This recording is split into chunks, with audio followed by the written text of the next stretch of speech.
복된 소식 아름다운 소리 AM 1590kHz 시카고 기독교 방송입니다.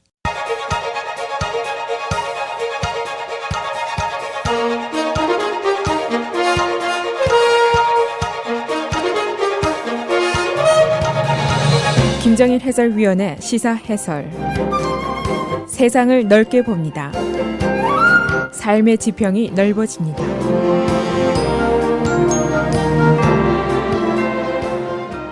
시사 해설입니다.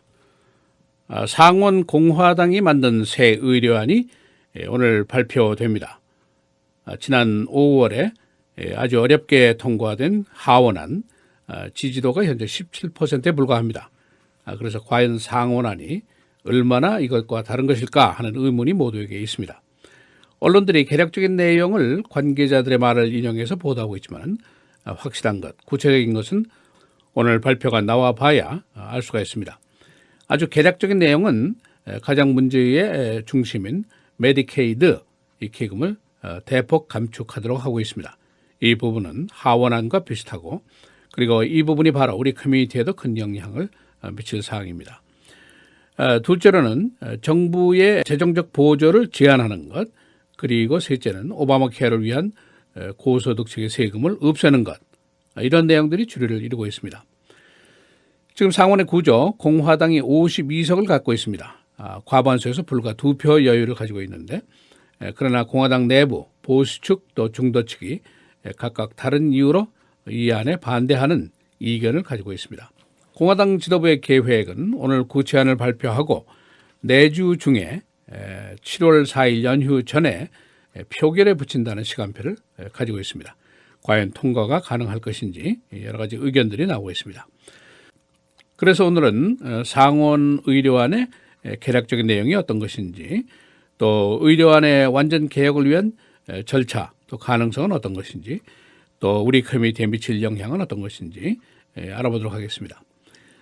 인간은 모두가 아플 수가 있고, 아프면 병원에 가서 치료를 받아야 됩니다. 아주 간단한 말이지만은, 그러나 이 치료, 보험에 걸려있는 돈이 미국 전체 경제 규모의 무려 6분의 1에 해당합니다. 엄청난 돈이 의료비에 사용이 되는데, 그러나 미국의 의료 혜택은 세계 상위권 내에 들어가지를 못합니다. 그래서 이 거대한 문제를 해결하기 위해서 수십 년 동안 씨름을 하고 있습니다만 쉽지도 않고 이견도 많고 완벽한 해답이 아직 없는데 바로 문제가 있습니다. 그동안 계속되어 온 이 헬스케어 문제의 변천사를 여러분들의 경험을 통해서 잘 알고 계십니다. 우선 부시 시대 전까지는 의료안이 무보험자들을 방치해 뒀습니다. 그리고 보험 커버리지도 크게 부족했습니다. 그래서 오바마 대통령이 2009년도에 소위 오바마 케어를 만들었는데, 대법원까지 올라가면서 대대적인 논란을 벌였습니다마는 결국 법안이 됐고 그동안 실시가 되어 왔습니다. 그 내용의 주축을 보면은 부유층에 대한 부담을 늘리고 보험회사, 제약회사 등의 부담도 늘리고, 그래서 반대로 저소득층, 무보험자를 구제한다, 그런 내용입니다. 그러기 위해서 전 국민의 보험 가입을 했고, 소득에 따라서 정부 보조가 나가게 됐고, 메디케이드가 확대가 됐고, 그래서 2천만 명의 무보험자가 구제가 됐습니다. 그러나 반대쪽의 시각이 있습니다. 소위 밑빠진 독에 물 붓기라는 생각입니다. 메디케이드 수혜자가 지금 7,400만 명에 달하게 됐습니다. 정부 지출은 계속해서 늘고, 그러면서도 보험사의 프리미엄도 올라가고 가입자 거부하는 의료 조직이 늘어나고, 그러니까 공화당 쪽에서는 이것은 완전 실패작이다, 국고 낭비제다, 이렇게 이제 비판하게 됐습니다. 그래서 공화당 보수 쪽에서는 지난 7년 동안 오바마 케어 생긴 직후부터 폐지 운동을 벌여왔는데, 트럼프 대통령이 당선된 직후에 하원이 개혁에 손을 댔습니다. 그래서 나온 것이 메디케이드를 대폭 줄이고 정부 보조도 줄이고 세금도 없애고 그렇게 되어 있습니다만은, 그런데 저소득층에 대한 대책이 별로 없습니다. 그래서 앞으로 한 10년 동안 약 4천만 명의 무보험자가 양산될 것이다, 그런 예상이 나왔습니다. 그래서 하원안이 성안된 이후에 화이트하우스에서 파티까지 열었던 트럼프 대통령 자신도 너무 인색한 법안이다, 그런 의견을 내놓았습니다. 그래서 상원에서 자신들의 새로운 의료안에 대한 성안을 시작을 했습니다. 그래서 오늘 이제 발표에 이르게 됐는데 현재까지 나온 내용은 우선 메디케이드 기금을 대폭 줄인다. 부유층에 대한 세금을 없앤다. 메디케이드 기금을 줄이는데 충격을 줄이기 위해서 점진적으로 감소시킨다. 그러나 궁극적으로는 메디케이드 기금은 하원안보다도 더 깎겠다. 그런 얘기입니다. 하원안과 여러 면에서 차이가 있습니다만 주 목표는 거의 같다고도 볼 수가 있습니다. 그러나 이제 상원 내에서도 찬반 양론의 이견이 있습니다. 우선 보수적인 상원의원 쪽에서는 감축이 너무 미비하다. 이것까지는 별 도움이 안 되고 이것은 오바마 케어의 축소판일 뿐이다. 더 삭감해라. 그런 요구를 하고 있습니다. 그러나 반대로 중도적 온건 의원들 쪽에서는 이렇게 깎으면은 저소득층의 의료 문제가 해결이 되지 않지 않느냐. 적당히 감축을 하자. 그런 이견입니다. 공화당 의원이 지금 52명, 3명이 반대를 하면은 통과가 실패합니다. 만일 통과가 실패하게 되면은 공화당도 타격을 입게 되고 트럼프 대통령도 타격을 입게 됩니다. 그러나 보수적인 국민들의 요구를 공화당이 무시할 수도 없는 그런 입장입니다.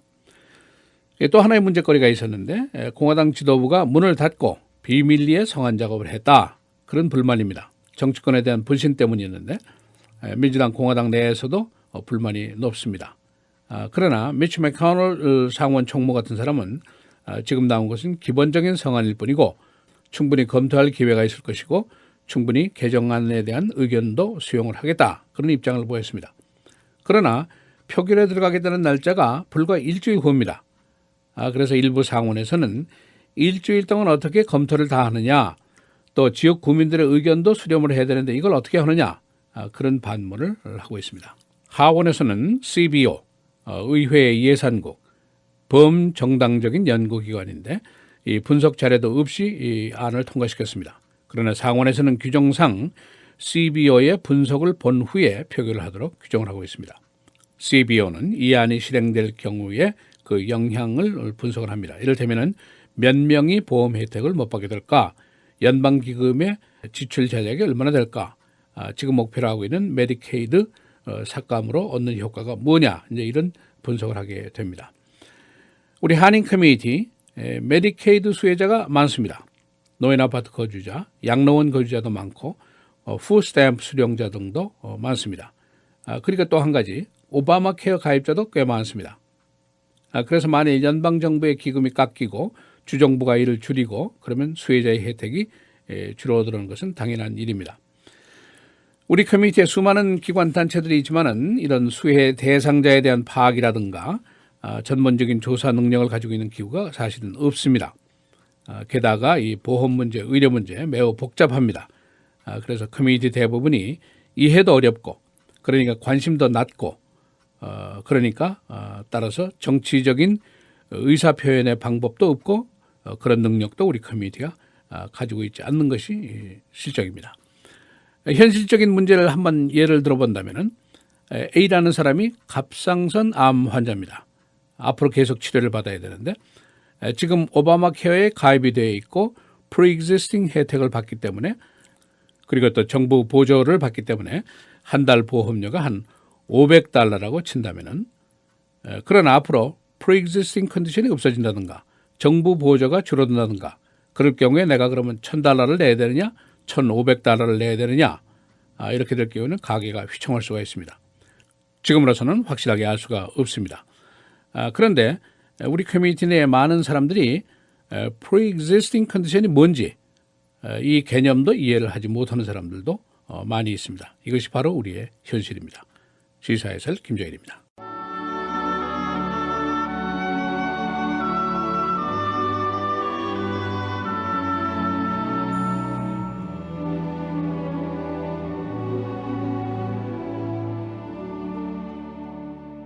이제 내가 사람들에게 좋게 하랴 하나님께 좋게 하랴 사람들에게 기쁨을 구하랴.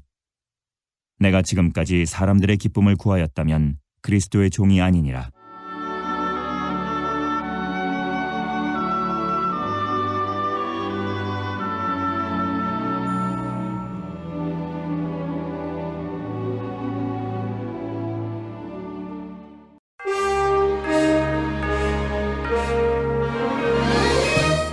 헤드라인 뉴스입니다. 상원이 오늘 새 의료안을 발표하게 됩니다. 새 상원안이 메디케이드 삭감, 부자 텍스 감면 등을 어떻게 규정하고 있는지가 큰 관심사입니다. 비밀리에 성안되어 온 상원안 여전히 보수계 그리고 중도계 상원의 이견 속에 있습니다. 상원은 이 안을 내주에 표결에 붙일 계획입니다. 조지아 특별선거에서 패한 민주당이 자당의 새로운 메시지 찾기에 고심하고 있습니다.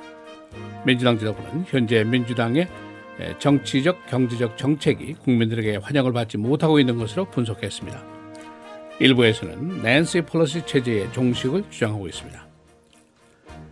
열대성 스톰 샌디가 오늘 텍사스와 루이지애나 해안을 강타할 것으로 보입니다. 15인치의 폭우와 강풍을 동반한 스톰 샌디는 미시시피, 알라바마, 플로리다에도 영향을 미치게 됩니다. 폭풍 영향권 내에 약 1,700만 명이 거주하고 있습니다. 여름이 시작됐는데도 가솔린가가 계속 내림세입니다. 현재 가솔린 전국 평균가가 갤론당 $2.28입니다. 12년 만에 최저가를 기록하고 있습니다. 현재 가솔린가는 지난달보다도 10센트가 더 내린 가격인데 재고가 많기 때문입니다. 배우인 조지 클루니가 $10억 벌어들였습니다. 그는 자신이 소유하고 있는 테킬라 회사를 조니 워커 모 회사에 판매하기로 합의했는데 그 판매액이 $10억입니다. 주류업계에서는 최근에 테킬라가 대세입니다. 쿡카운에서 탈출하는 흑인 인구가 계속 증가하고 있습니다. 센서스 통계에 따르면 2015년 16년 사이에 쿡카운티를 빠져나간 흑인의 숫자가 12,000명입니다. 감소 이유는 세금, 날씨, 범죄 등 때문입니다. 그러나 현재 쿡카운티는 전국에서 가장 많은 흑인 인구를 가진 카운티입니다. 130만 명입니다. 쿡카운티 클럭인 데이비드 오가 어제 차기 선거에서 불출마를 선언했습니다. 금년 그의 나이 72세. 그는 30년 동안 쿡카운티에 재직해왔습니다. 그의 불출마에 따라서 여러 시의원들 그리고 커미셔너 등이 출마를 계획하고 있습니다. 오바마 도서관 주민회의가 계속됐습니다. 오바마 도서관 건립위원회는 주변 남부 지역에 정규 골프 코스를 건립할 계획입니다. 건립위원회는 주변 공원의 개선도 계획하고 있습니다. 날씨입니다. 오늘 최고 기온이 91도, 무더위가 예상되는데 그러나 내일부터는 기온이 다시 내려갑니다. 오늘 금요일 토요일 계속해서 맑고 흐리고 오늘의 최고 91도, 내일은 80도입니다. 토요일 74도, 주일 월요일 흐리고 한때 비, 주일의 최고 기온은 72도, 월요일은 71도입니다.